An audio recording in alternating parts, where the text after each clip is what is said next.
Okay, guys, let's get started here. Good morning. Good morning. My name's Jim McCloskey. Today is the trust accounts. Trust accounts, and we're going to be doing both sessions today. And those of you who have got the heck beat out of you the last 4 sessions, probably the 4 toughest days of the whole course, the next 2 days are the 2 easiest days of the whole course. You can kind of catch your breath a little bit today. And tomorrow's really an easy day. Tomorrow's a wonderful day. It's current legal issues. We have special people coming in, and we'll just go from there and anything else you need. So anyway, but for today we're going to be doing trust accounts, and please get out your real estate manual. Now those of you who have not opened up your real estate manual yet. Hey, Jim. Hey. Come in? Yeah. Pardon me? Okay, let me help you out here. Okay. I'll share mine with you. I think this is Every book has its own individual. Yeah, okay, guys, now, that real estate manual, you've got that white sheet of paper in there. Please don't throw that out, now, because it's specific to that book. If you lose it, you're out of luck, okay? And the reason you need it is because this is the worst reference book I've ever seen in my life. I know it's the pride and joy of the Real Estate Commission, but I tell you what, as far as finding something in there, forget it. You're never going to find a thing in here. But you can call up LexisNexis, follow the directions there, and they'll turn this into an e-book on your computer, so you can just key in a word, and they'll show you everywhere in that book where that word is. Very cool. You need that. And if you do that right away, do that in the next couple of days, do yourself a favor, get that done. Because you need to be able to reference this book. Look at the size of that thing. How are you going to find anything in there, really? So, and it's very poor reference. There's a ton of mistakes in it. There's a ton of repetition in it. Don't ever read ahead in this book, okay? Just go with the flow. I've torn this book apart, and when I say put a star by this, highlight that, that's the part you need to know. Do not read ahead in this book. I like the hat. No, thank you. Okay. I'm recording today. I thought I'd do it in style. Okay. Okay, guys, now, we are going to start in the real estate manual today. And today, again, is trust accounts. We're going to be on chapter 20. Can I borrow one of your CD players too? I'm sorry. Can I borrow one of these? Yeah, if you'd like to, you bet. Yeah. So chapter 20. And again, my name, guys, is Jim McCloskey. Look up there on the board, if you will, and write down my number. That's my personal cell phone. Please take it. And call me up if you're ever studying and have a question. And don't think you're bothering me. As long as it's not 2 in the morning, I'm fine. Or during Broncos game. And I'm still a Broncos fan. I'm not a fair weather fan, guys. Those Broncos are going to come back. Oh, your outfit. Maybe next year. What's that? Bronco outfit on yesterday. I did, I yes know sir. you I'm still not a stand fair by weather 'em. fan. I cheer them on even when I'm not talking. So anyway, so don't call me during a Bronco game. Okay, now. Okay, let's do this on chapter 20, guys. Trust accounts. This is interesting why the Real Estate Commission requires this. First of all, only employing brokers are required to have escrow accounts, trust accounts. What are trust accounts? What are escrow accounts? They're OPM, other people's money is what they are. They're other people's money. And so only employing brokers have it. You guys, all of you, you're going to have a 2-year apprenticeship once you get your license. And then after those 2 years, you can become what's called an independent broker, where you can be a one-person shop, or you can become an employing broker where you have people underneath you. And those are the 2 times you need escrow accounts. So everything we're going to see today, you're at least 2 years away from needing. And not only that, but before you get your employing broker's license, you have to take another class that includes this class again. But I like this class, and you will too, because I'm going to say put a star by that, I'll bet you 50 times today. highlight this, put a star by this. You're gonna see a question about it either here in class or on the state exam. There are a ton of questions from the state exam in today's session. Now, virtually everything we cover today, we cover in other parts of the course, so you get a double whammy. If you haven't had it yet, it's a great preview. If you have had it, it's a great review. So either way, today is a very, very good session to be in. And again, this is also part of the 24-hour broker administration course that you need to become an employing broker. So I'm teaching both today. So if I say something is a little bit different than what you're used to hearing in your pre-licensing, it's because I'm talking to brokers who've been in the business for quite a while. So with that in mind, let's talk about this. First of all, escrows. You only need an escrow account again when you're an employing broker or you have your own company. You're an independent broker. Now the Real Estate Commission is right on the verge of requiring 5 years of experience before you become an independent broker. They haven't dropped that hammer yet. But once you get your license, you should be grandfathered in. Okay, so your timing is good. Get that license ASAP, because they're talking about making it longer, more than 2 years to get your employing brokers too. Yeah. So to become an employing broker, you need 2 years experience and that class. What are the requirements? Yeah, you have to have 2 years of experience, 2 years of apprenticeship underneath an employing broker before you can become an employing broker yourself or become an independent broker. And does that apprenticeship count if you were a assistant to broker? Very good question, and the question is, what if you had been in the business? You're already in the business. You're an assistant. You're an unlicensed assistant. You've worked for a title company. You've worked for a lender or whatever. There's a very good chance that that will count. Working for VA might work for you, Tina. You never know. Specialized experience?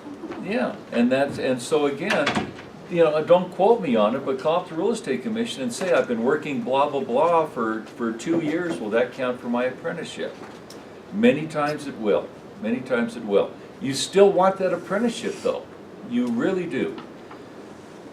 That apprenticeship is going to show you, you're going to get your license done, and then you're going to be going, okay, I have a couple homes I want to list. How do I do that?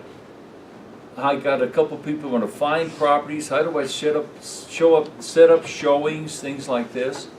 That's what the apprenticeship is all about, getting the mechanics of the industry.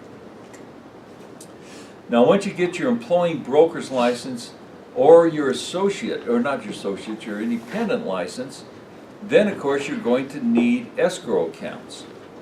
Give you a little bit of background. Way back when, many years ago, we're in chapter 20, by the way, you're just coming in.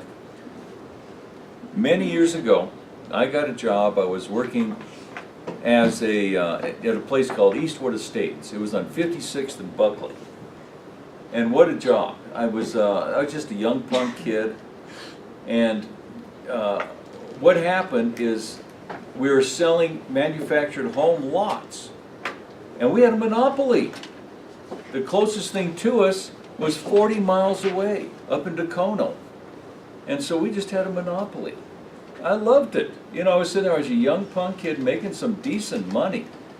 For the, you know, first time in my life, making some real good money, actually. And what happened is that the employing broker there, the owner of the company didn't really like the guy. So he took me aside and he said, I think he wanted because he knew he could manipulate me because I didn't know squat. You know, I'm just a young kid. And he said, I'd like to send you to school to get your broker's license. I'd already been in the business 2 years. Actually, back then, I think you had to have 3 years experience. And he said, I'd like to send you to school so you can go ahead and get ready and then get your broker's license. I'd like to make you the broker of this company. Well, I'm just flattered as can be. And I say, cool. So I start taking the classes, and I get all the way through with the classes. And I go take the test, and I pass it, and then I'm a broker. That's how it has to be. That's how it used to be back then. Now, once you guys pass that miserable test, you never have to take that thing again, ever. When I did it, I started out as a salesperson. That's how it is with every other state, too. You start out as a salesperson, get some experience, take some more classes, pass another even tougher test, then you're a broker. Not in Colorado, you're a broker right out of the chute. You're an associate broker. Then after 2 years of apprenticeship, then you can take this 24-hour broker administration course, take it from us, and you'll be just fine. So that's how that works.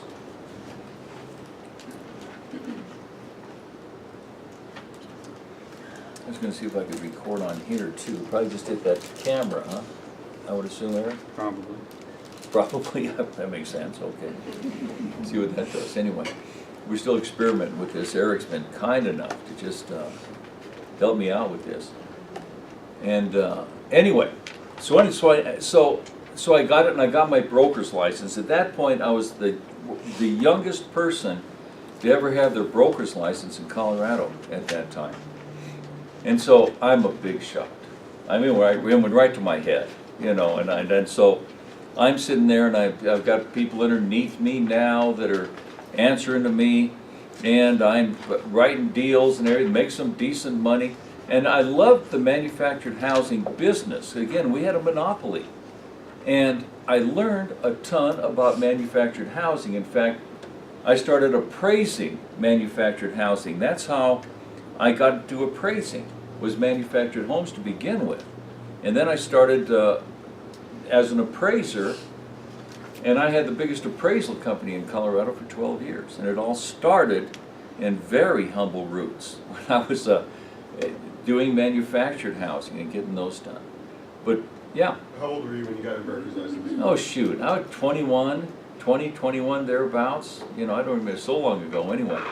And so what happened is I got this. And so anyway, one time, whenever you're dealing with other people's money, there are people watching you. And what happened, this one guy did something. I have no idea what he did, but I kept his deposit. And he'd call me up and he'd say, I want my money back. I say, you're not getting it back because you did this and that, whatever the heck it was, I don't remember. And finally, you know, because I'm a big shot now. You don't tell me what to do. Anyway, so the way our office was set up, we had a mobile home, then a front deck, and then some stairs coming off the deck. Well, I pulled up one morning, I got out of my car, and here's the guy sitting on the front steps. And he comes up to me, and he says, you Jim? I said, yes sir, I am. He said, I'm so-and-so from the Real Estate Commission. I went, really? He said, yes. He said, I hear you're keeping such and such's money. I said, yes I am, because he did this and that. And I'm not giving it back to him. And he looked at me and he said, you will give him back his money, won't you? And I said, yes sir, I will. I went right in there, wrote out a check, and I have never kept anybody's deposit since, and I never will again. Like I say, when you're keeping other people's money, you're dealing with other people's money. I tell you, there's people watching you. And so anyway, that was my first experience in keeping earnest money. You just don't keep it unless you have a really, really good idea or a reason to do it. So anyway, let's start on page 20-1 and look at underneath this chapter summary, where it says the escrow accounting equation is the cornerstone for all related accounting processes. It states that at any given point in time, and put a star by this next part here, the reconciled escrow bank account cash balance must equal the corresponding escrow account liabilities per contract. You're going to have a question about that, and it reads just like that. It's simple. The reconciled escrow bank account cash balance must equal the corresponding escrow account liabilities. We'll read that a few more times. When we get all done with this today, we're going to have a 25-question quiz that we're all going to do together. Easy, and we're going to, like I say, do it together, and this is going to help tie all this in. You can right over here if you'd like to, or yeah, that'll work over there too. Okay, guys, and then the next paragraph. When the employing broker receives any money belonging to others, 5 obligations are generally undertaken. We're in chapter 20 in your big real estate manual. That's where we are, guys. Those just came in.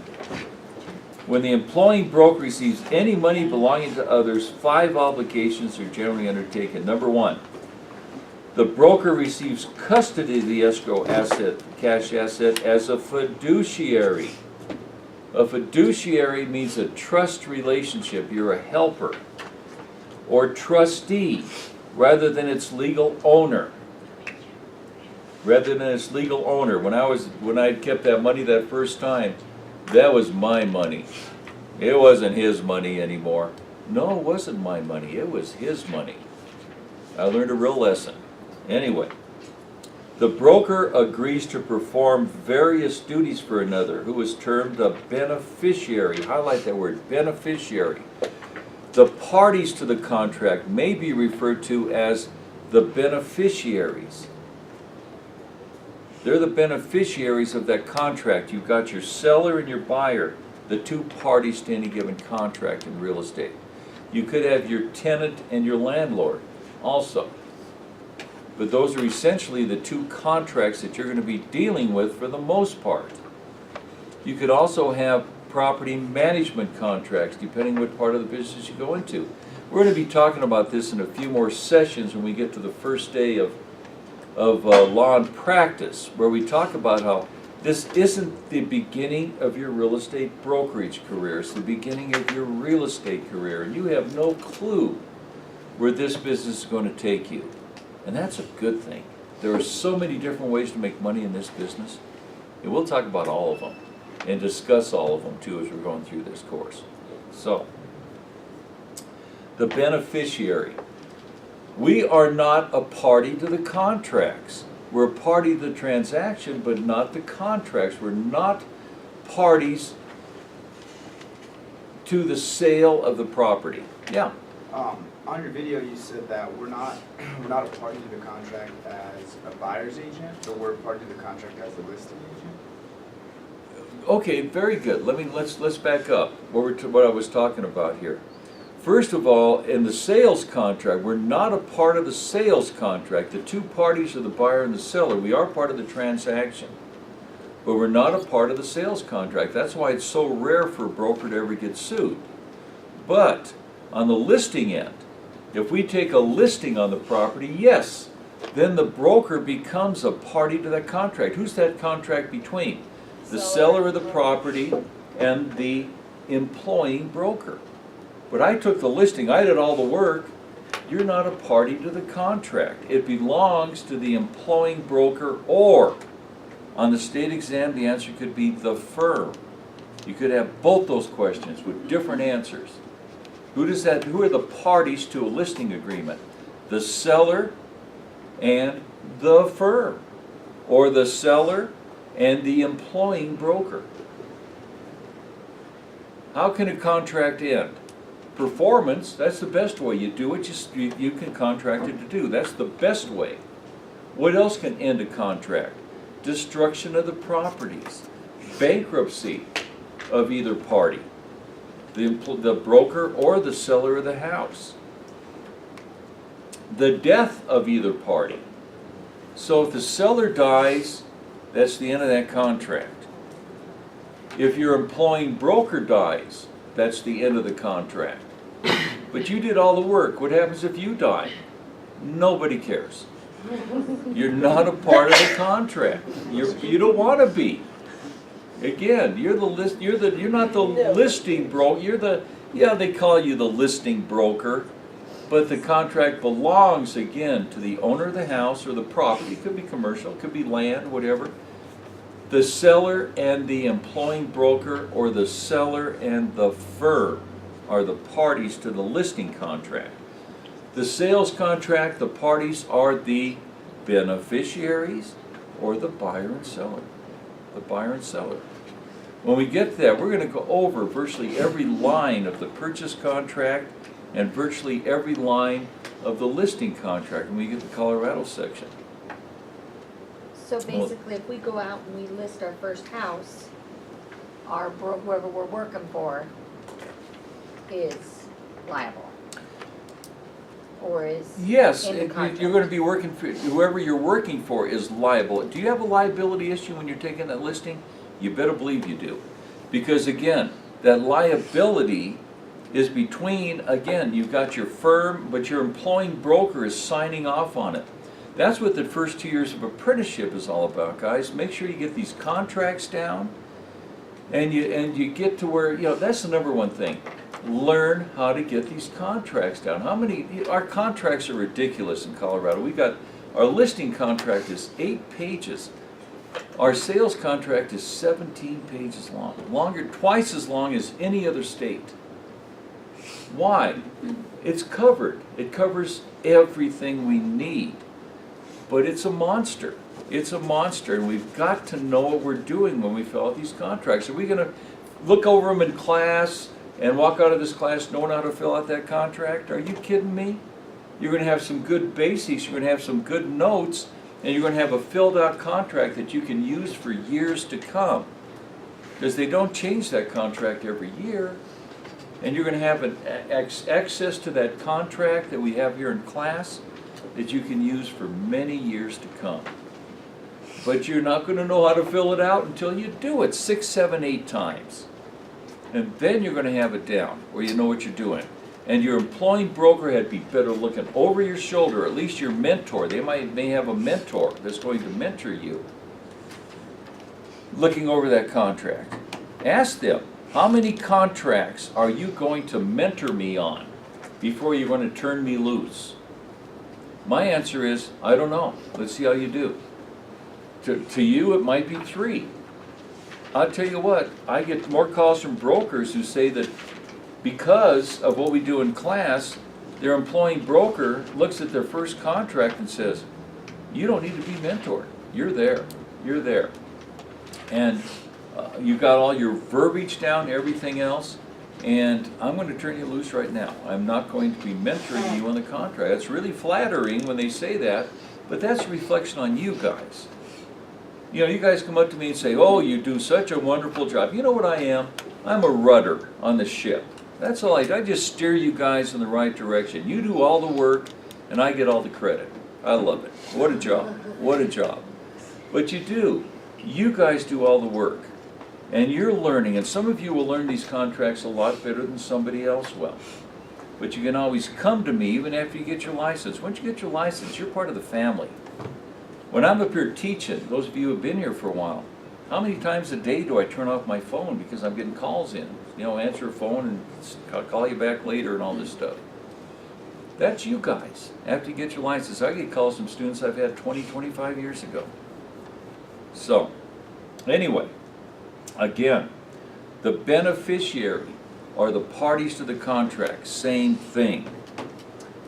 And number 3, the custody, control, ownership, and use of each escrow asset is governed by the underlying contractual agreement. How do we handle it? Who holds that earnest money? That's all in the contract. It has to be spelled out in the contract. Big star by that, guys. Where do we find anything that goes on any settlement sheet, that goes into the closing instructions, that goes on to anything? Where do we find that information? We find it in the contract. The contract rules everything. To a great extent, anyway. And any applicable regulation or other superseding law. The broker is required to deposit and account for these assets in a prescribed manner, which we'll talk about in just a little bit here. And the broker remains responsible for the outcome of these acts when others perform them on their behalf. Big star by that too. So most employing brokers, when they have an escrow account, when they have an earnest money check, I should say, what do they do with it? They usually don't put it in their own escrow account. They give it to the title company to hold. Because the title company, they're your best friends out there, guys. We have several title companies that will come in and talk to you guys. So you know who we recommend as a good title company. Because last year, 179 title companies went bankrupt nationwide. You want a good, solid title company. And what happens with this title company is I give my earnest money check to them to hold because they're going to be closing my deal for me. They have closing people there, and they're the most professional people in the business. Some of you have just finished closings, probably the toughest part of the course. And how do we deal with these title companies who have these closing ladies? And again, that's how we deal with title companies. But even though someone else is holding my escrow money, my earnest money deposit, I'm still responsible for it.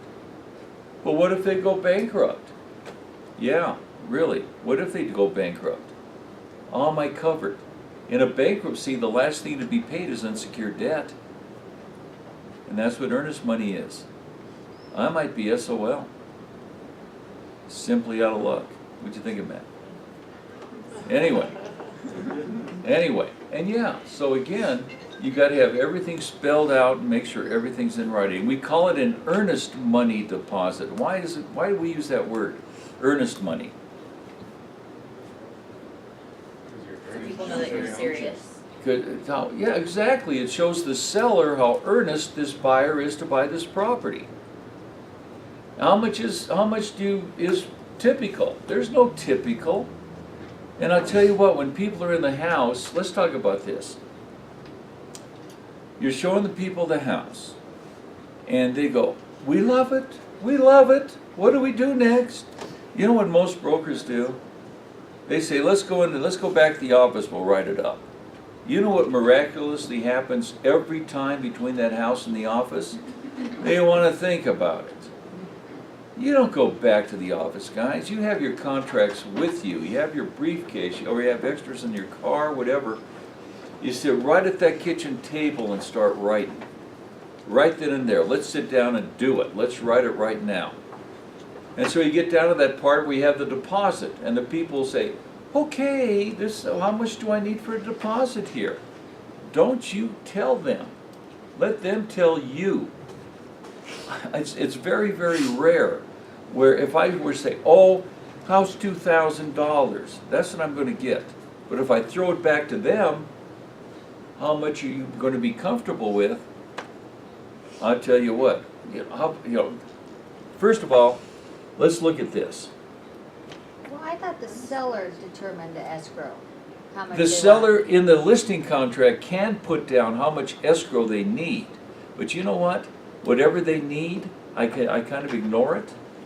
Because the more I get, the stronger my contract is. Okay? And so what happens, the more I get, the stronger my contract is. If the seller only wants $2,000 and that's what I tell them, that's all I'm going to get. We're in the real estate manual, chapter 20. But if I throw it back at them and say what are you going to be comfortable with, then everything changes. You know, we've got a $400,000 house. How are we going to finance that typically? In that price range, it's probably going to be a conventional loan. Morning. We're in the real estate manual on chapter 20. And if it's a conventional loan, what's our minimum down payment? 20%. Our minimum down payment on a $400,000 loan is $80,000. So we say, well, how much do you want to put down? Let's see. You're going to need $80,000 to close this. How much of that $80,000 do you want to give me today? They might say, how about if I only gave you 20? Really? Fantastic. Let's get this written. Let's do it. Because the more you get, the more you have. It's called an earnest money deposit. And you say, well, sit down at the kitchen table. What if the people come home? You're writing a contract on their house. What are they going to do, kick you out? They're probably going to buy you dinner. Make you dinner or get, exactly, guys. Okay, so what if the selling agent says, I want $20,000 earnest money, and your client says, all I'm doing is giving you 10? That's okay? You go back to them and say they Oh, want and the to give you seller 10? says they want a minimum $10,000? No, that's the minimum, okay? And what happens when I'm taking a listing, on a property, I'm probably not going to sell that property. I'm going to have someone, you guys, one of you are going to go sell this house for me. Probably. I hope I can sell it because I get both ends of the deal. But I'm probably not. And one of you will sell it. I wanna make it as easy for you to sell it as it can. If I put down a minimum $40,000 deposit on this, you're not even gonna show the house. My people don't have 40,000 as a deposit. So what I'm gonna do is get the actual absolute minimum in the listing, if I even get one. A lot of times, I don't even put that in the listing, what the minimum is. I throw it back at them and let them tell me. I let them tell you what they're willing to give. And it's up to you to get as much as you possibly can. And then you're gonna get that contract and that earnest money, you're gonna give it to your employing broker, and they're in turn going to fax it over to me, or we don't even fax anymore, do we? Anyway, and you're going to just scan it over to me or whatever, and you're going to scan over a copy of that check. And I'm going to present it to the seller, and if the seller accepts it, what's going to happen when you present that contract? Count on a counter. It's going to be countered. They're going to counter something. They're going to change something. They're going to change a date. They're going to change something on that contract. And when they do, that terminates that contract. By a counter. They're going to counter it. Count on a counter on all of your contracts. And then all of a sudden you got a new contract when your people accept it with that counter. It might be they changed a date or two or whatever. They changed a date. Well, that's fine. That's fine. You change it on the contract. They countered it. That changes that contract. My people accepted it. Now we have a new contract. Actually, the old contract comes into play with these new additional features to it. And you might have 4 or 5 counters. You counter the counter, you counter the counter. And that may happen. And again, that comes with practice, just knowing how to read contracts and what they're saying, and knowing how to talk to people about what's really going on in a deal. So, how much money do you have as a deposit? As much as you can get. Much as you can get. Now, and this is important, I've broken this rule, and you will too. Where you sit down and start writing this contract, guys, quit selling the house. Quit selling it. And now you're complimenting them what a great decision they made. Quit selling that house. And I've made that mistake. I've been sitting there writing the and I'm still selling the house. I'm telling myself, shut up, and I can't shut up. I just keep talking. And that'll happen. That'll happen sometimes. And just knock it off. You can talk yourself right out of a deal doing that. So again, shut up and start complimenting them on what a great decision they made. Quit selling that house. That's worth the right price of admission a day, guys. That's going to happen to you someday, and you're going to laugh. You're going to go, I remember Jim said that in class 10 years ago, and there it is. I finally did it. I talked myself out of a deal. So, let's keep going here. Let's go to page 20-2 and look at that third paragraph. Each escrow bank account must have a corresponding set of office accounting records. These may be kept manually or by use of a computer. The terms of the required records are the journal, the individual beneficiary ledgers, and the broker's ledger, the monthly bank reconciliation worksheet, and the related property transactions files, blah, blah, blah.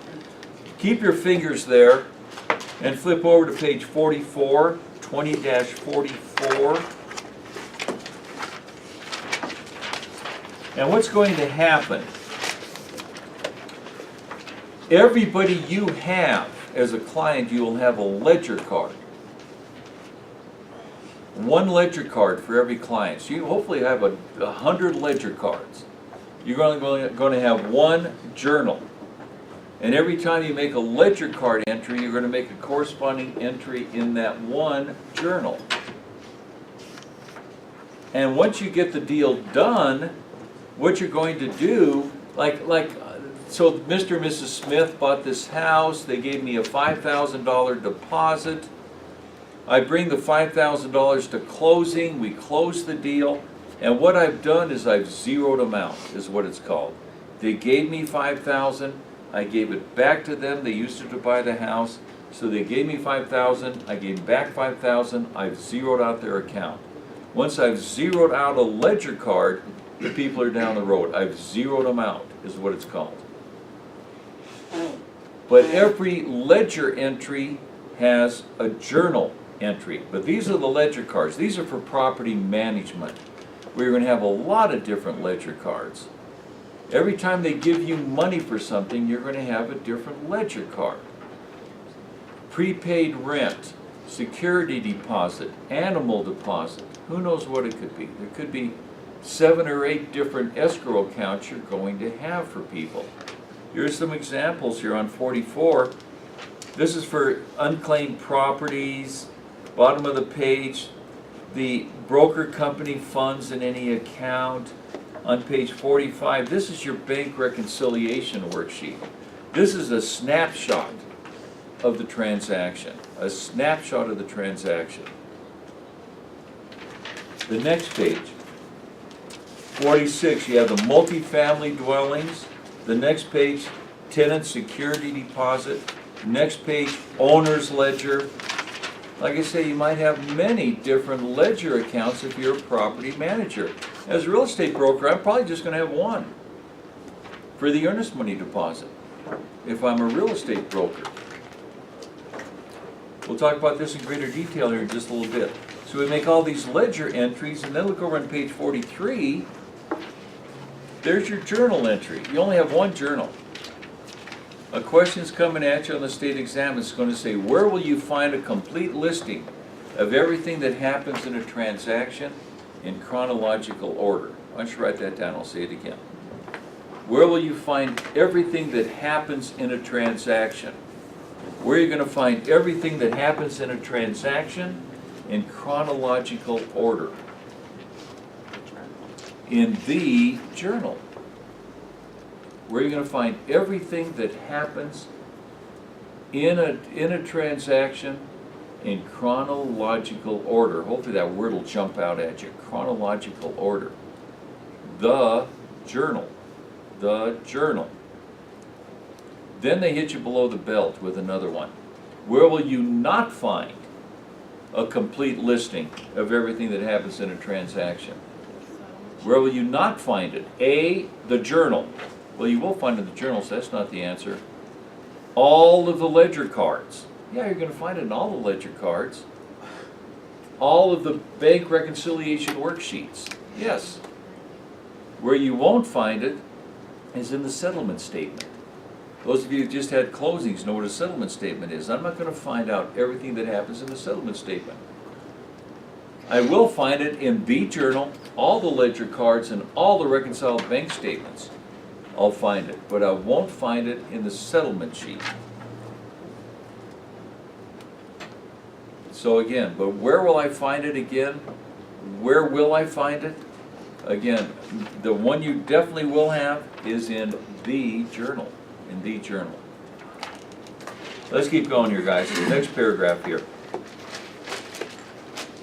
The bank reconciliation process.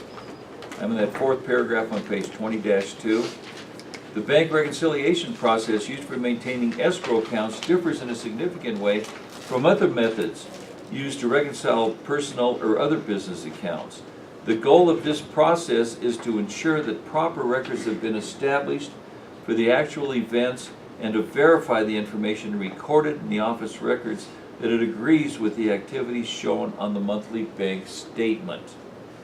This requires examining certain financial provisions found in the pending sales contracts. Everything goes back to the contracts. Leases, management agreements, and related business records, and recording the financial data in the corresponding escrow account journal and ledgers. The total resulting contractual liability is then reconciled to the escrow bank account cash balance at a given point in time. The results are summarized on a form called the Bank Reconciliation Worksheet. Bank reconciliation, remember that's a snapshot of the entire deal. Absent missing documents, unintentional errors, or internal fraud, this worksheet is a snapshot of the overall condition of the escrow accounting equation. If a properly prepared worksheet balances, it indicates that all escrow liabilities are fully funded and all financial obligations are properly reported in both the accounting and banking records. When the worksheet does not balance, the cause may be due to more serious conditions described next. In order to avoid illegal commingling, there's a new word, commingling, big star by commingling. In order to avoid illegal commingling of funds, proper control over paying expenses must be maintained on a day-to-day basis. This means never overspend or misuse any beneficiary's available cash balance. Such misuse is described as converting, stealing, and or diverting borrowing or loaning money, diverting or converting other people's money to my own use or my own account, criminal offense. Let's keep going. We'll talk about this more. These practices endanger the public interest by removing the beneficiary's property from the account without settling the corresponding contractual liability as agreed. The resulting cash shortage will mean that in the event of any unexpected termination of business after the misuse, some liabilities cannot be paid from the available escrow account cash balance. Other practices often accompanying this contract are failing to deposit funds into an authorized account, failing to account for the activity performed, misrepresenting the status of financial information to others, and other ongoing uncorrected accounting errors. The commission may impose administrative discipline, if you're lucky, in these cases, and other civil or even criminal statutes come into play when you're dealing with other people's money. What is commingling? That's when I put my money or the company's money in somebody else's escrow account. That's commingling. I cannot have any of my money in that account. It used to be they had a $100 balance. I could not have more than $100 of my own money in there. But what was happening is that people had $100 in there, but there was a charge every month and maybe they weren't paying attention. If you were overdrawn, that was considered commingling. Not just an accident. But nonetheless, it was defined as commingling, a criminal offense. So now they remember this word.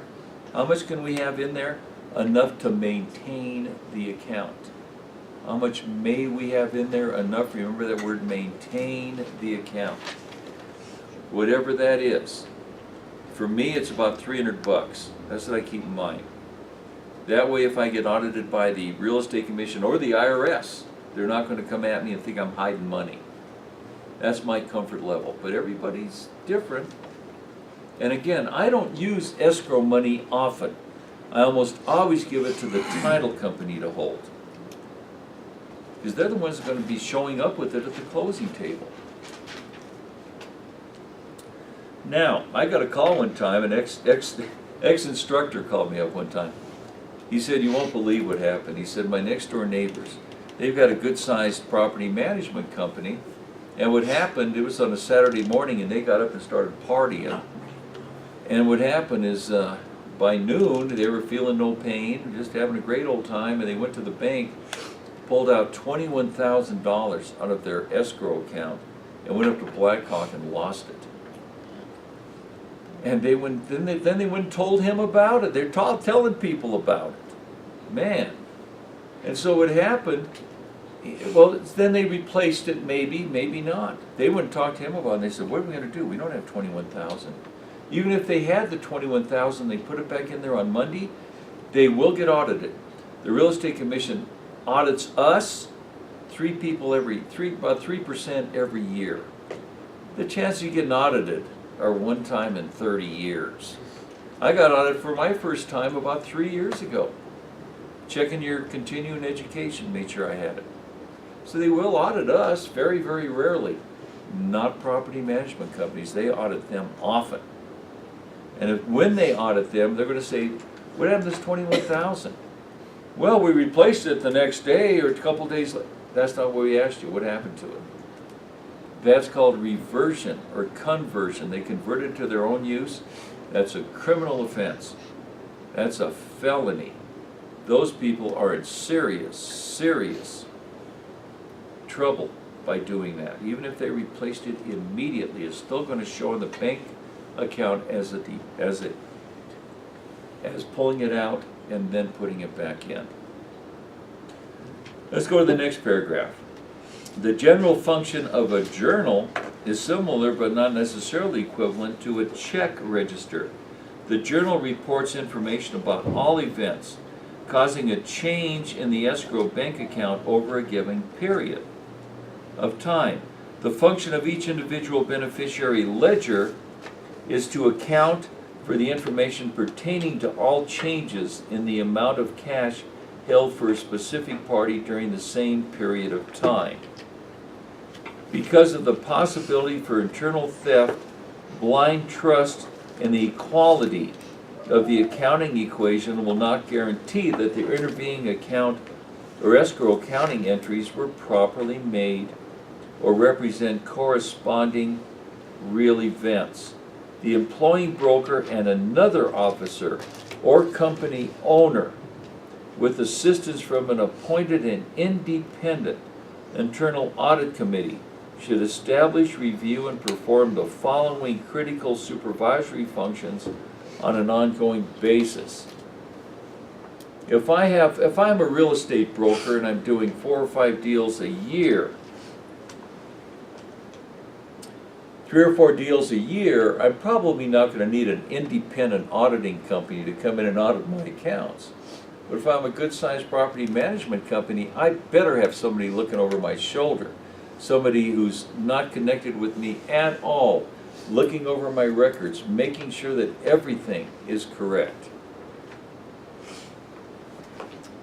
And they examine all company banking and accounting activity for proper operation. They review the quality of all services provided by all associates in any affiliated business entity. I have a real estate company, but underneath the same corporate umbrella, I have a lending company. I have a title company. I have an inspection company. I might even have a moving company, whatever. All of those have their own independent accounting records, don't they? I better have someone reviewing those accounting records to make sure everything is cool. Maintain effective channels of communication, community feedback, and personal involvement in key operating procedures.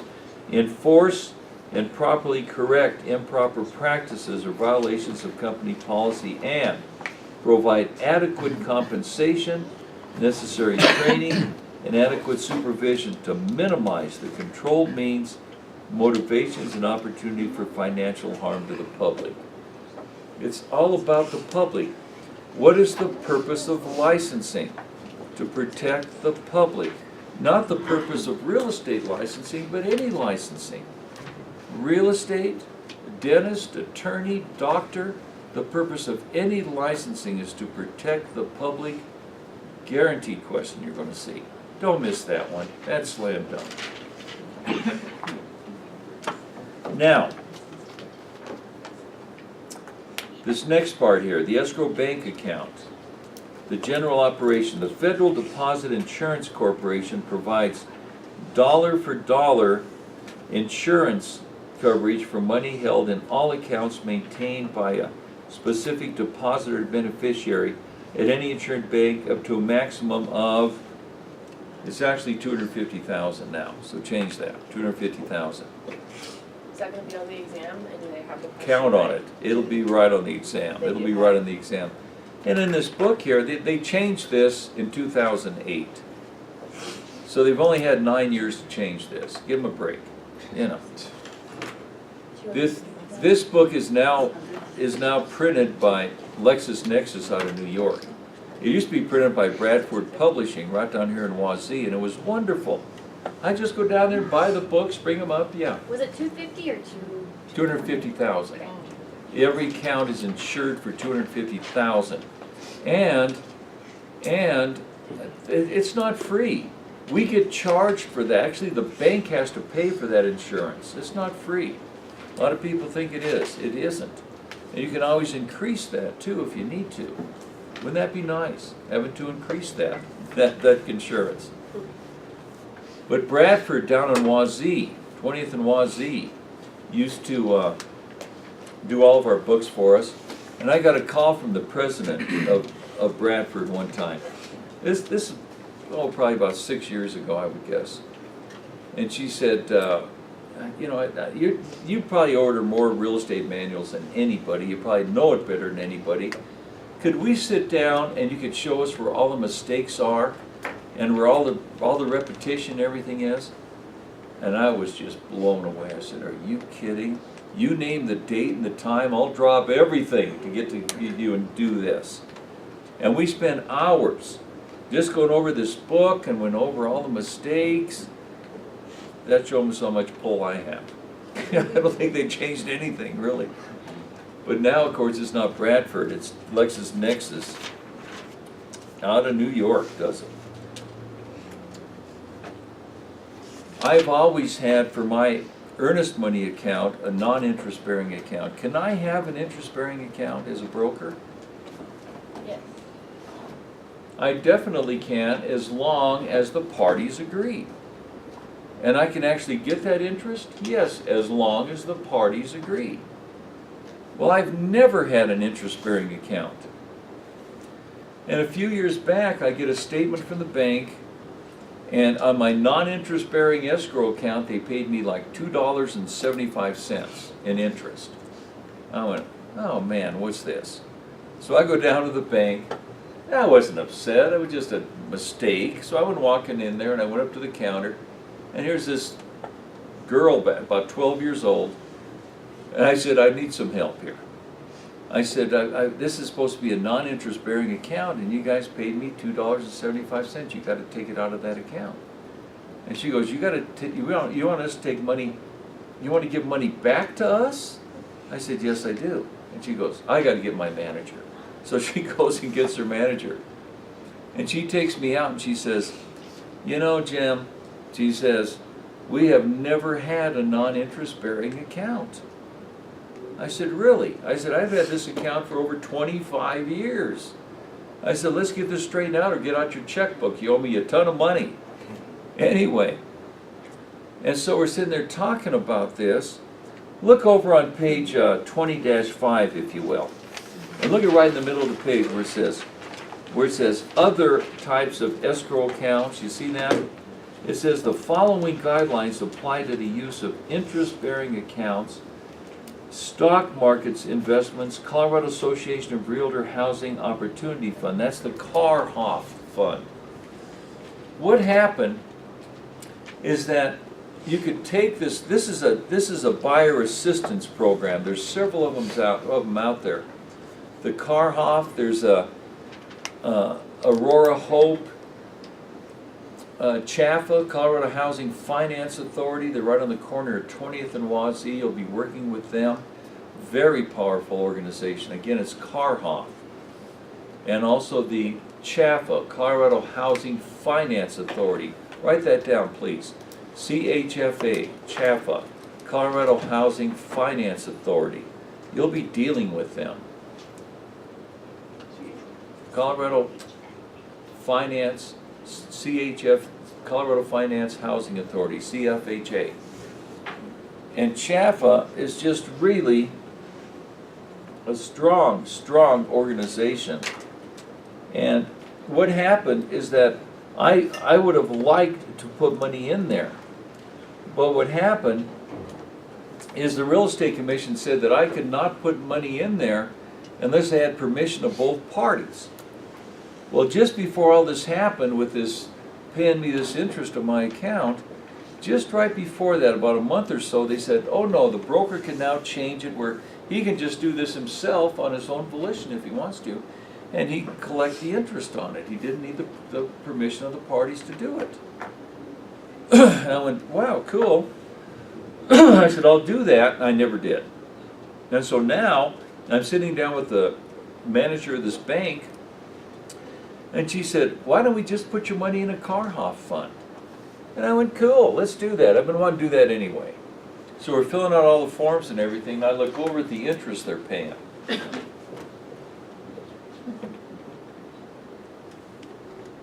0.1%. In other words, that money's gonna be in there for 10 years before it earns 1% interest. And I said, is that a mistake? And she was embarrassed. It wasn't her, she's not the one who did it. And I said, yeah, she said, that's right. I said, 0.1%, really? I said, I've got a liability issue for this money, and you pay one. Anyway, I didn't give her too much grief on it. I said, well, at least you're getting something, but I'm not a happy camper on this. So we went ahead and did it. We're just going to the Carhoff fund. And so about 2-3 months later, I go walking in the bank, and she sees me and she says, Jim, we do have a non-interest bearing account now. Do you want to switch it over to that? And I said, you bet. Let's do it. So we went over and switched it over to non-interest bearing account, right where it was before. And about 3-4 weeks later, I get a letter in the mail. They paid me $2.75 in interest. Right back where I started. So anyway, and so again, but the point of this is, yes, you can receive this money yourself with the permission of the parties, or go to a housing affordability fund. And this CHAFA fund is powerful, powerful stuff, guys. I did a deal I closed on January 31st of this year. These people bought a $350,000 house. Total money out of pocket was $1,000 is all they had, and that was for everything. I have a deal closing December 1st, $292,000 deal, $1,000. That's all it's costing them for everything. This, again, Colorado Housing Finance Authority is a really good ace in the hole to help you out with your people who are low-income producing people. On this one, who knows what a FICO is? Fair Isaac Corporation is what that stands for, and it comes from 3 different reporting agencies, which are, write these down, Equifax, Experian, and TransUnion. Equifax, Experian, and TransUnion. There are the 3 reporting agents that determine what your FICO is. FICO, and that stands for Fair Isaac Corporation. They're on the New York Stock Exchange. What your FICO score is comes from 3 reporting agencies: Experian, TransUnion, and Equifax. And they're the ones who are going to come out with your FICO score. Whenever you pay for your credit report, it's called a tri-merge, because they merge all 3 of those together into one FICO score. One FICO score. And it's called a tri-merge. It costs $29.50, $29.50. And FICO stands for? Fair Isaac Corporation, FICO.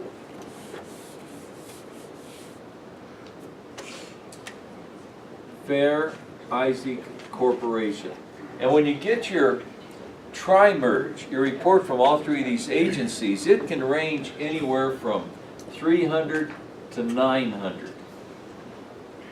And you might have a 150-point difference. You might have one of these that you're at 620 on, another one you're on 680, and another one you're on 730. It could be that much difference in it. And what happens is that the middle one is what we use for financing real property, for houses, commercial, land. The bottom one is used for furniture and things like that. This one is used for cars, automobiles, essentially, and that can change a little bit, but the middle one is always the one they use for real property. So if you call up and order your FICO score and it comes back with this much range on it, and very well may, remember the middle one is what you're going to be using to qualify yourself for a house or your people. What was the lowest one and the highest one? The lowest one again could be 300, the highest could be What were they 900. used for though? But these, again, this is used for if you're buying furniture or something like that. The middle one is for your housing, the top one is for your car, to get a car financed, automobile. And that could bounce around a little bit, but this middle one's etched in stone. The middle one is always the one you use for your real property financing. It's called a FICO score. And yes, you gotta know that really, really well, and you will, by the time you're through with this course. We talk about it so many times, you'll be an expert on it. Let's keep rocking. Let's go to page 20-6, and look at the second paragraph here. Huge star by this. You're gonna see more than one question about this. Second paragraph on page 20-6. Credit union, escrow, or trust accounts do not meet the escrow requirements, and so they're therefore not suitable depositories for money belonging to others. You can never use a credit union for earnest money. They do have federal insurance, like banks do, but it only covers people who are members of that credit union. And what are your chances are that everybody you work with are members of that credit union? Non-existent.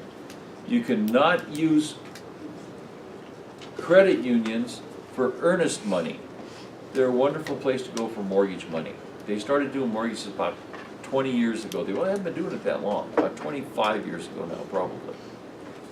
They're a wonderful place to go. We'll talk about that later because they are what? They don't sell to the secondary market. So what kind of lenders are they? We've talked about this many times, those of you who've heard it. They're called, what's that? They're called a portfolio lender. The portfolio lender, because they, 3 words, they warehouse their loans in their portfolio and season them. Every time a payment is made on them, it makes them more valuable, so it's being seasoned, is what they say. So again, 3 words. They warehouse the loan in their own portfolio. So they kind of make up their own rules, really. They don't have to play with the secondary market like banks do. Who is the secondary market? Fannie Mae, Freddie Mac, Ginnie Mae, and Farmer Mac are the 4 secondary markets. What do the secondary markets do? They buy loans from banks, not from credit unions, only from banks. Let's go through this again, guys. I'm hitting you with a lot of stuff here. Good stuff. You've got to know. For the state exam, forget the state exam. You've got to know this stuff. Credit unions are portfolio lenders, which means they warehouse their loans in their own portfolio and season them by letting loans be made on them. They do not sell their loans. They do not sell their promissory notes to the secondary market. And that's the purpose of Fannie Mae, Freddie Mac, Ginnie Mae, Farmer Mac. The purpose of them, again, the purpose of them is to purchase loans from banks. They purchase the promissory notes from the banks. They give the banks a 1% profit, and then the secondary market pays the banks to make sure all the payments are made. They pay them to actually make sure that everything is taken care of as these loans are going through the processes of being paid back. Okay, how are we doing? I can say any of that again. So we don't use credit unions for escrow money, but it's a wonderful place to get mortgages. We can't use them for escrow money. Very last paragraph on that page, top of the next page, talks about this. If we are managing as a property manager 7 or more properties, I have to have a separate escrow account for every type of escrow I have. Not for every property, but for every type of escrow I have. I need a separate one for animal deposit, prepaid rent, security deposit. I might have 7 or 8 escrow accounts. And I have to have a separate escrow for each one of those. If I'm managing 6 units or less, I can just have one escrow account and dump them all in that one escrow account. But if I'm managing 7 or more, I have to have a separate escrow account for every type of escrow account that I have. Does that make sense? Not per unit, right? Not per unit that I have, but for every type of escrow that I have. They're going to ask you on the state exam. A real estate broker has his regular real estate business, plus he's managing 6 properties. How many escrow accounts does he need? 2. He needs one for the 6 units that he's managing, and then a separate one for his real estate business. Right, for the earnest money. If it was more than 7, maybe 3. If it was 7 or more, he might need 7 or 8, who knows? He needs one again for every type of escrow. If he's managing 7 or more, but 6 or less, you can just dump it in that one escrow account for everything. Then he needs a separate escrow account for the property, for the business that he's doing as a real estate broker. Where did you read that in the book just now? It's not in the book. Oh, It's not in the book. Now, sounds simple? It isn't, because the Real Estate Commission changed that a year and a half ago, where now you don't need 2 escrow accounts, you can just do it in one and dump it all in. They haven't changed it on the state exam, guys. They haven't changed it on the state exam. So on the state exam, and they didn't as of June when I took it, okay? Guys, again, I'll say this virtually every day, there's gonna be between 8 and 13 mistakes on that state exam. Some of them are really wrong, some are just a little wrong. This one's just a little wrong because it's been changed. When I took it in June, they hadn't changed it yet. And they said the answer to that was still 2, where in reality it's 1. And hopefully when you take the state exam, they don't have 1 and 2 as 2 of the 4 answers. Because if they have just 1 or 2, the answer is 1. If they have just 2, the answer is 2. Okay, because you need one for your real estate business, and then you need one for the 6 units that you're managing. Clear as mud? Okay, good, let's keep going then. Anyway, we'll talk about this a couple more times, but just don't be surprised on the state exam if they have that question, and the only answer there is 1. You're going to remember in class we said he needed 2. Yeah, we did say that, and hopefully you won't, like say, you won't have the answer where it's 1 is 1 and then another one is 2, because then the answer is going to be 1 if you see something like that. Okay, let's do this. Why don't we go ahead and take a 10-minute break? At least that way, if I did change something, it would reflect it right away. Okay, let's keep rocking, guys. Let's go to page 20-7. 20-7. Look at the middle of the page, the cash receipts and disbursement journal. The journal, let's keep reading about this, middle of the page on 20-7, where it says the journal is described in the state statute and is maintained when the broker receives or is designated as custodian for any money belonging to others, as defined in the statute. And we looked at the blank forms. The journal and the corresponding ledgers, the bank account, and the related contractual liabilities are always intended to be self-balancing and equal to each other. Put a star by that. We already looked at that when we first started this course. Again, these are going to be intended to be self-balancing and equal to each other. The journal is maintained on a cash basis of accounting. Big star by that. I said, probably going to say this 50 times today, guys. Big star there. We use cash basis accounting. In cash basis accounting, you do not count money until you actually receive it. There's accrual accounting and cash basis accounting. In accrual accounting, like for my appraisal business, my worst part of my appraisal business was collecting the funds. A lot of times the mortgage broker would say, well, we're not going to collect the appraisal now, we'll just get it at closing. And if they didn't close, I got stuck with doing a free appraisal. And what happened if I was using the accrual basis, not only would I not have gotten paid, but I would have paid taxes on those appraisals that weren't paid. If you can imagine that. And this can happen. This can happen. We use the cash basis of accounting. The money's either there or it isn't there. I hired the CPA one time, that's a certified public accountant.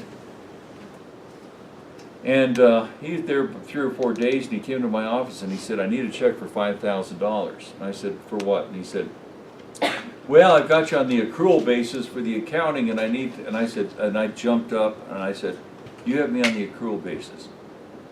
I said, you're obviously totally incompetent. I fired him on the spot, had to pay the $5,000 for my mistake because I hired the guy.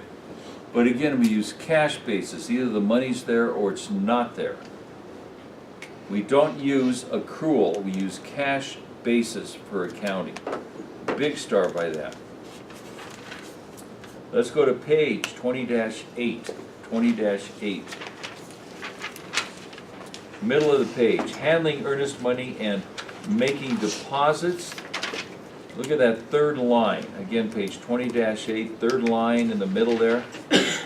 There are several accepted options for handling earnest money. These funds may be held, number one, in an account specifically identified. There it is again, the sales contract.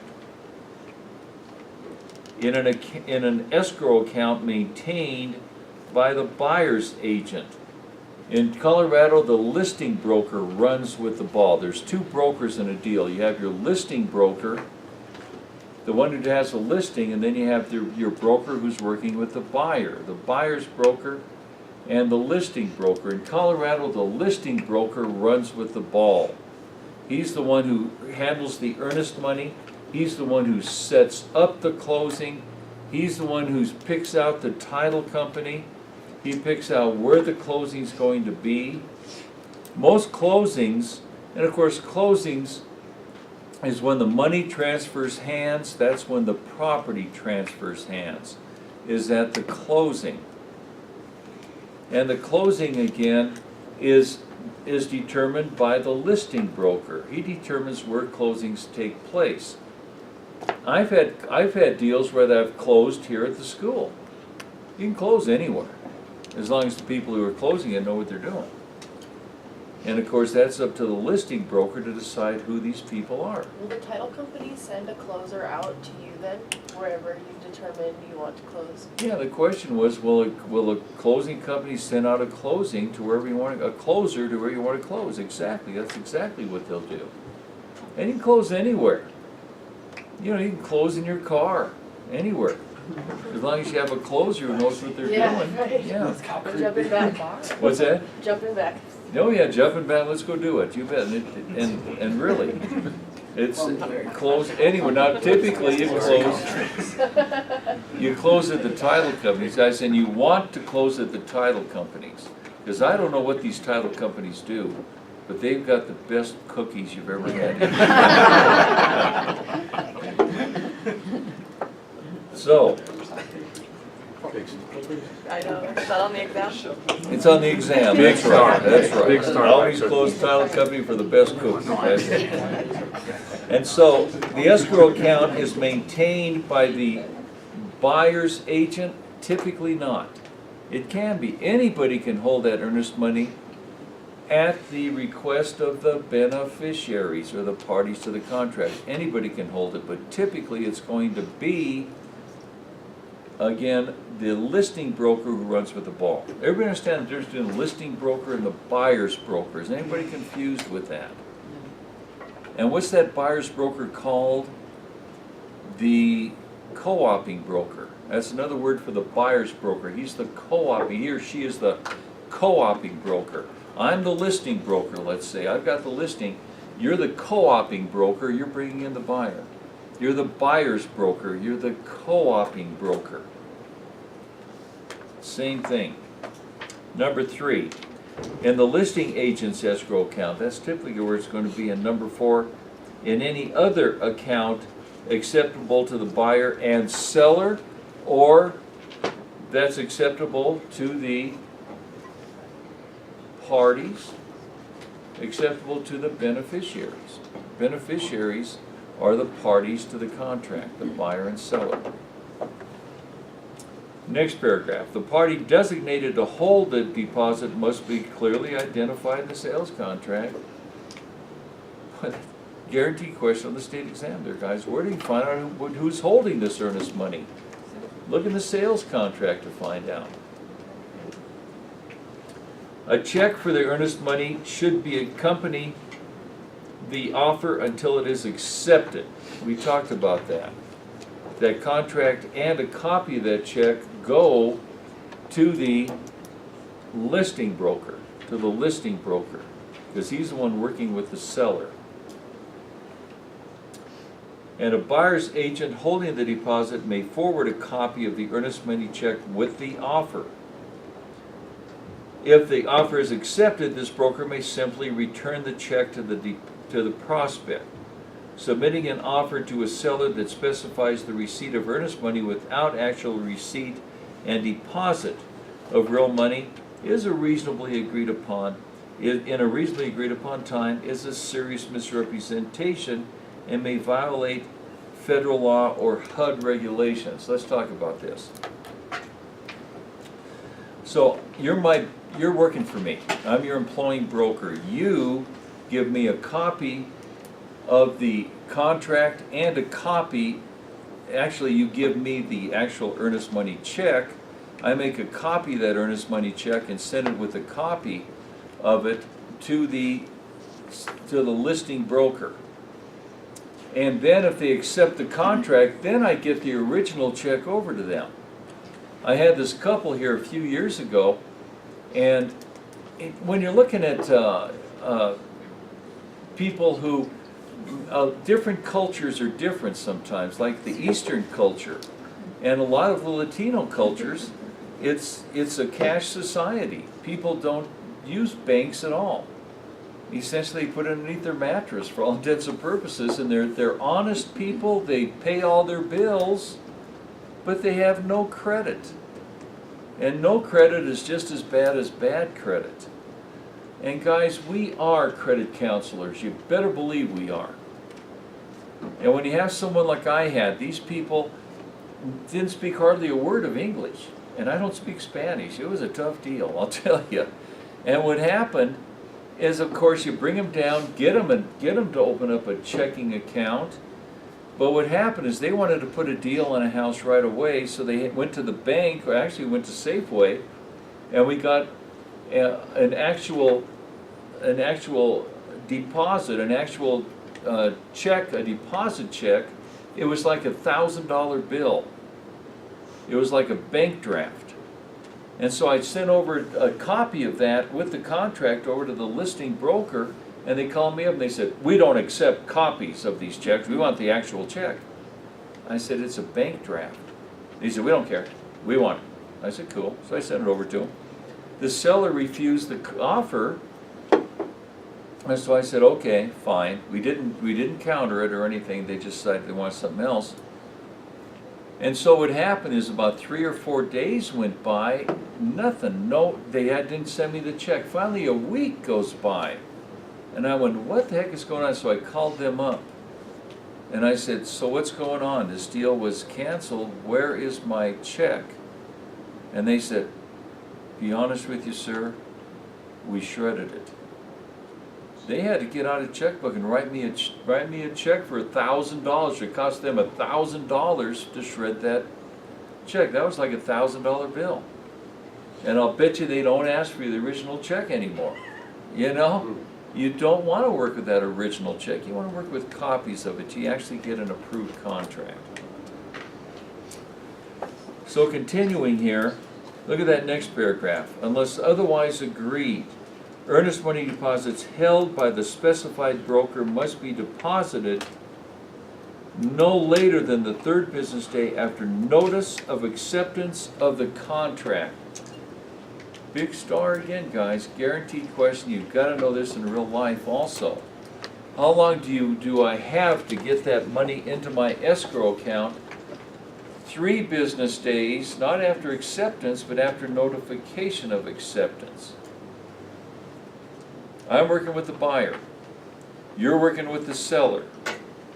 So you call me up and you say, hey, the seller accepted the Smith's contract or whatever. I say, fantastic, fantastic. At that point, it could be considered imputed knowledge is what this is called. Write that down. Imputed knowledge is kind of weird. It's where the people are responsible for knowing something they haven't even heard yet. The people are, it's called imputed knowledge. I-M-P-U-T-E-D. Imputed knowledge. Imputed knowledge. That's where my buyers are responsible for knowing that this contract was accepted, even though they haven't heard about it yet, but I have. We're going to be talking about agency and transaction broker, and especially if I'm working as an agent with my buyers, you telling me could be considered imputed knowledge and it could stand up in court. Could stand up in court. Imputed knowledge. That's again where people who haven't even heard about it yet would be responsible for knowing about it. Kind of weird. Kind of weird. Imputed knowledge. And it's 3 business days from the notification of acceptance. Let's go to the last 2 lines on this page. Money received for property management and short-term rentals must be deposited within 5 business days after receipt. So when it comes to property management, because you get checks almost every day when you're a property manager, a lot of times, and there I have 5 business days from receipt to get it into the account. As a regular broker, I have 3 business days from notification of acceptance.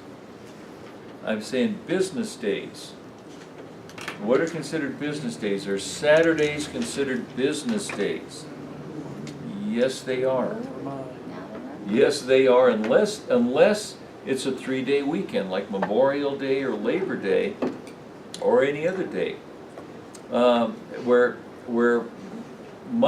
Saturday, if it's a 3-day weekend, then Saturday is not considered a business day. Other than that, it is a business day. Saturday is counted as a business day, unless it's a 3-day weekend. So, 5 business days from receipt for property managers, 3 business days from notification of acceptance for regular real estate brokers. Continuing with that last sentence on page 20-8 on the right, all other types of money belonging to others must be deposited not later than 3rd business day following a receipt or as provided in the agreement with those concerned. You can change it if the parties agree. Skip that next paragraph and go to the next one. If the beneficiary cannot be contacted unless known address is outside Colorado, here's a word that says cheat laws. Let's talk about this. Somebody dies intestate. What's that mean? Dies without a will. You got to know this, guys. Intestate. I-N-T-E-S-T-A-T-E. Intestate. Intestate. That means without a will. You die intestate, without a will, and you have no heirs. You have no relatives. How will your estate be settled? The state of Colorado, this is how it works in Colorado, every state's different. Colorado will take that estate and sell it and put that money into an escrow account for up to 21 years, in case there's a baby in there or something. And after 21 years, nobody claims it, the state of Colorado will then give it to the county where the property was located for the school district. I think that's really cool. That this country is that honest, this state is that honest. And they'll put that money into an escrow account for up to 21 years. Now, yeah. What happens with the property during that time? Well, like I say, what will happen to that property is typically the state of Colorado will sell it Oh, and then take sell that it. money and put it into an escrow Okay. account. But they might handle it differently. And so again, you die intestate without a will. How was the estate, and you die without a will and no heirs, how will your estate be handled?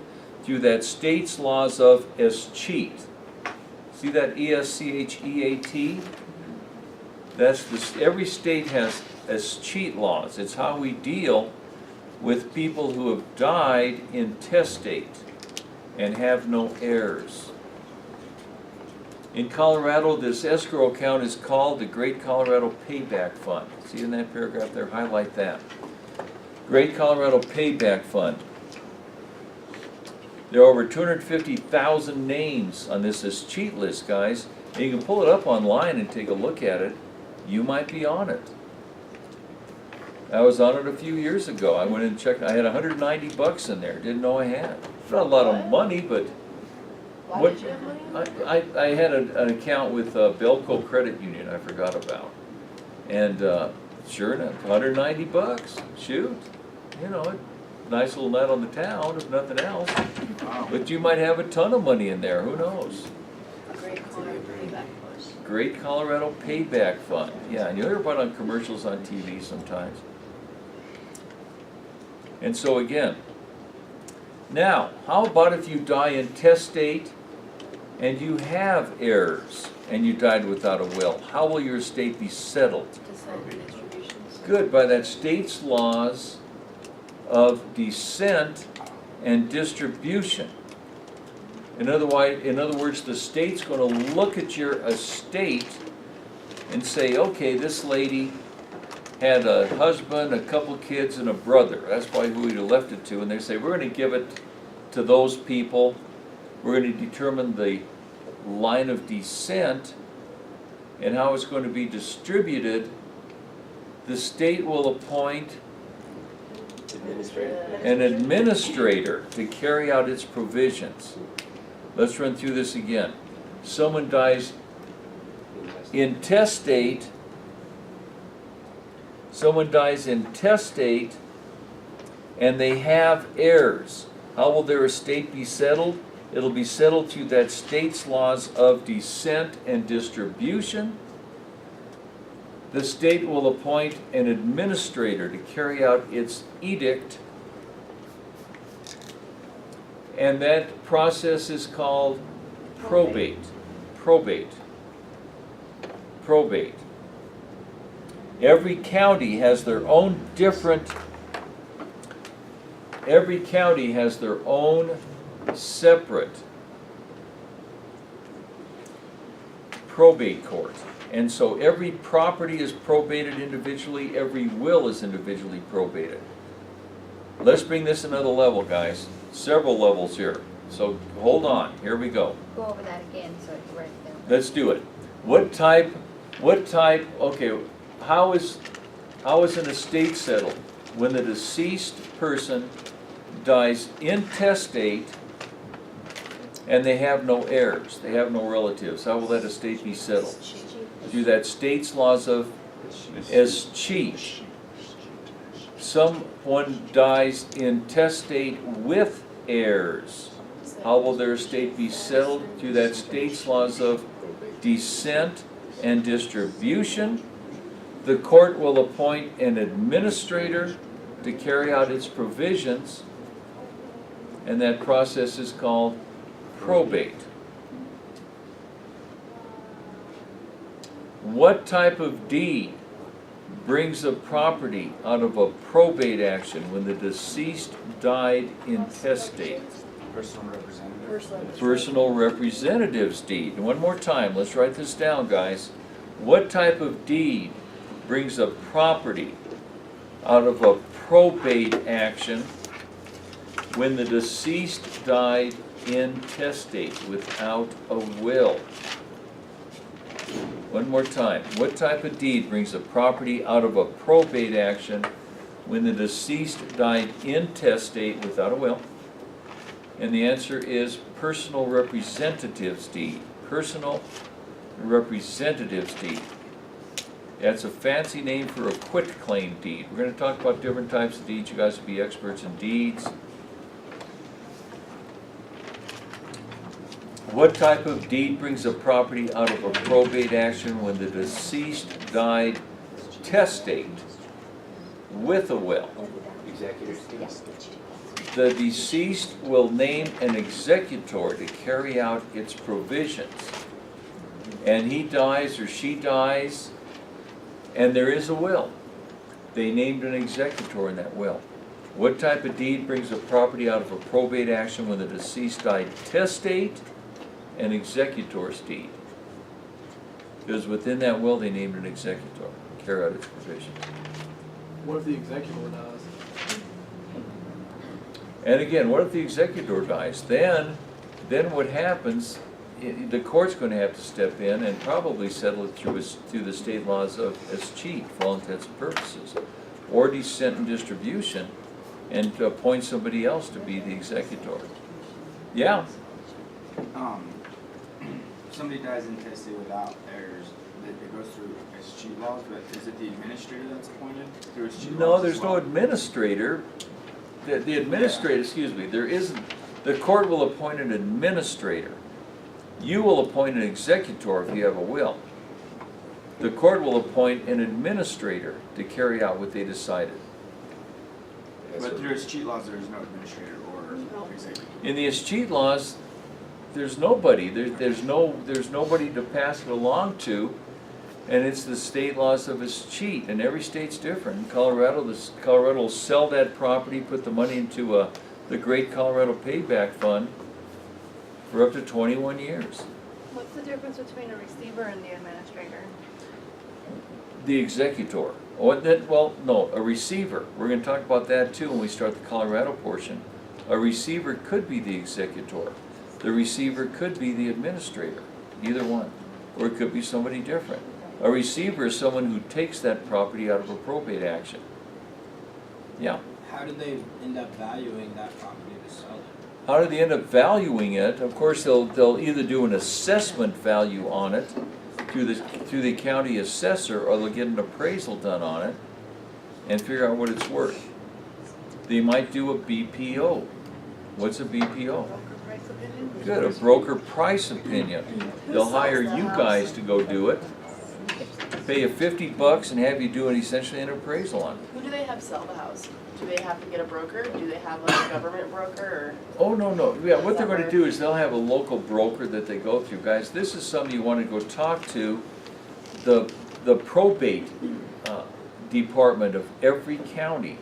This is another income source, guys. or ask them Talk to sell them their about houses this. that are in escheat? You betcha, Michelle, really good catch here. So you wanna go talk to them about this, just like you wanna go talk to these retirement communities. Because a lot of these people, when they go into retirement community, has a home to sell, and a lot of times their families just turn their back on them. Or they don't have a family. And so they need somebody to sell their house. These are income streams that a lot of people don't think about, guys. This is ways, these are homes that are available out there that people don't even think about. Okay, now, what are the two types of wills? Holographic and non-cupidative? Wow, you guys like stereo up here, pretty cool. We have what? A holographic will. That's where it can either be handwritten or you type it and then sign it. You don't need witnesses, nothing. Holographic will. Holographic will. Handwritten by the person, the lady or guy. Does not have to even be witnessed. As long as it's in your, as long as you sign it and people can recognize that that is your signature. And that is a holographic will. You don't need witnesses. And then if you're on your deathbed, non-cupitive. Just like it sounds, N-O-N-C-U-P-A-T-I-V-E, non-cupitive. And that's where you're kind of out of it and you just kind of are barely able to speak, and you need witnesses for that, usually 3 witnesses at least. And then if you recover, you can change it, of course. You can always change your will before you die. So all that comes into play. All that comes into play, guys, and how we handle these estates. A lot of times people have nobody else to talk to about this but you. You're the one who sold them their house 10 years ago. And their kids don't have anything to do with them, or else they didn't have any kids. And now all their other relatives are dead or whatever, and you're the only one they can talk to who they trust. It's so important that we're able to talk to them intelligently how to handle their estates. And again, that is something that you're going to get better and better at every deal you do. And I tell you, it's very, very rewarding to work with people in those situations also, because they are just leaning on you. And that's part of what you're doing in this business. We're in the people business, more so than anything else. We're not in the money business. We're in the people business, probably more than any other business there is out there, because you're dealing with people in the most expensive thing they'll ever be involved in. I want to hear a weird story. What happened? Back in May, or I think it was probably March actually, I accidentally hit this car as I was turning around this corner, and the cops came. There was no damage to either car at all. The cops didn't even give us a ticket. Anyway, and so this lady who I hit, young lady, young gal in her early 20s, just really freaked out. Nobody got hurt or anything. And so I told her, I said, get your car fixed, I'll pay for it. It was my mistake. And she said, and so she got she got a deal, 800 some bucks. I said, give me a break. We didn't get a ticket for the thing. I said, I'll split it with you, 400 bucks. She said, okay, but she said, it's going to take me 2 days for them to fix it, and I need to rent a car. And I said, okay, I'll rent you a car. So I went down to Enterprise. Write this down, Enterprise. Remember this. They own two other companies, Alamo and National.